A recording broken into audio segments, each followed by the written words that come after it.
Hello my dear students, welcome back in Vrinda classes. This is Divya, your maths teacher. So students, let's start today's class.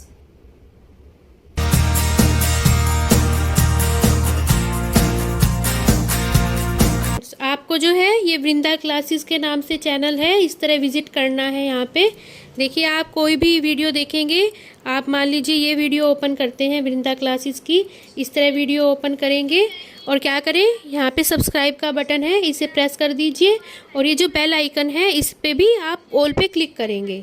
इस तरह all पे click करने पे क्या होगा, आगे आपको कोई भी वीडियो मिलेगी उसका सबसे पहले आपको नोटिफिकेशन मिल जाएगा।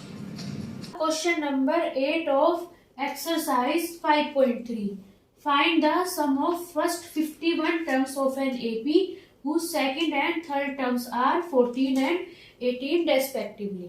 इसमें हमें क्या करना है, हमें किसी AP के 51 टर्म्स का सम फाइंड करना है, जिसकी जो सेकंड टर्म हमें दी गई है 14 और थर्ड टर्म क्या दी गई है 18 दी गई है। अगर आप इस एक्सरसाइज के इस चैप्टर के और भी क्वेश्चंस विजिट करना चाहते हैं तो इस पूरे चैप्टर की जो प्लेलिस्ट की वीडियो है मैंने डिस्क्रिप्शन और आई बटन में डाल दी है, आप वहां जाके विजिट कर सकते हैं। किसी भी एपी की ये जनरल फॉर्म होती है, ये जो पहली टर्म होती है ये होती है A1, ये होती है, इसे कहते हैं हम A।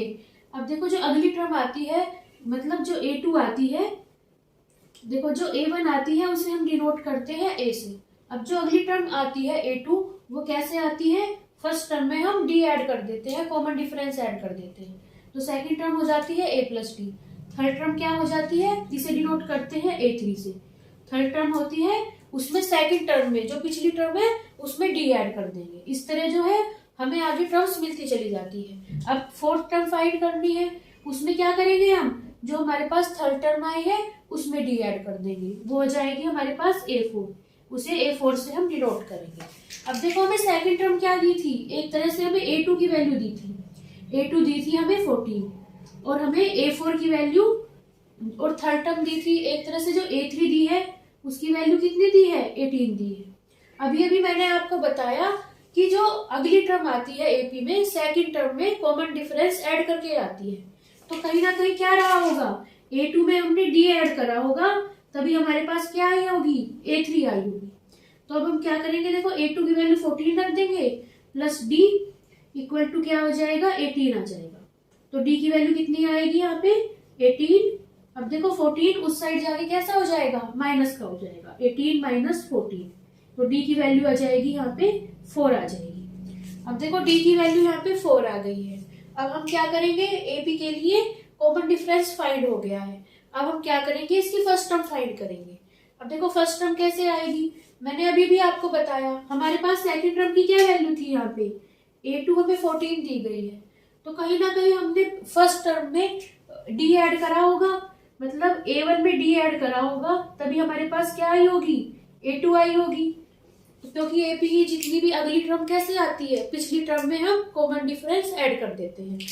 तो देखो A1 की वैल्यू कैसे आ जाएगी, A1 प्लस D की वैल्यू अभी फाइंड करी है 4 इक्वल टू A2 की वैल्यू कितनी हो जाएगी 14 हो जाएगी, तो A1 की वैल्यू कितनी आ जाएगी 14 माइनस 4।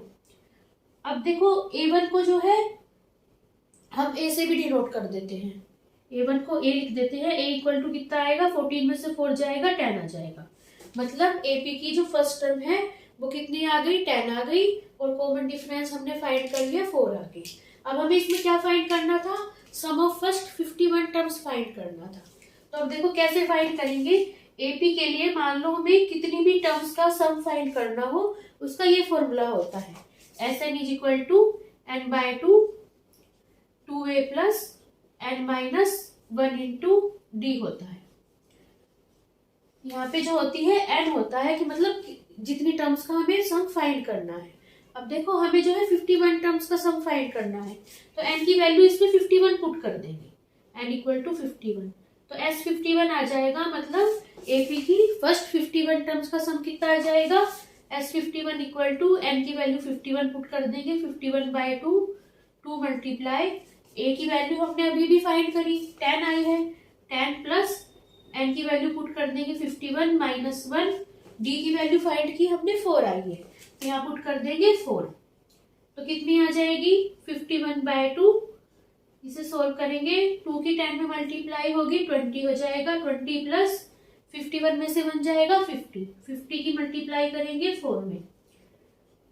अब देखो जब 50 की 4 में मल्टीप्लाई करेंगे 54 जा होता है हमारे पास 200, तो यहाँ पे कितना आ जाएगा 200 आ जाएगा। अब यहाँ कितना आ जाएगा 51/2, इसकी किससे मल्टीप्लाई हो जाएगी 20 और 200 कितना हो जाएगा 220 हो जाएगा, यहाँ आ जाएगा 220। अब 2 से इसको डिवाइड करेंगे, 2 1 जा 2, 2 1 जा 2, 0, तो यहाँ कितना आ जाएगा 51 की मल्टीप्लाई हो जाएगी 110 से। S51 की वैल्यू कितनी आ जाएगी S51 आ जाएगा, मतलब एपी की फर्स्ट 51 टर्म्स का सम कितना आ जाएगा, ये आ जाएगा 5610 आ जाएगा।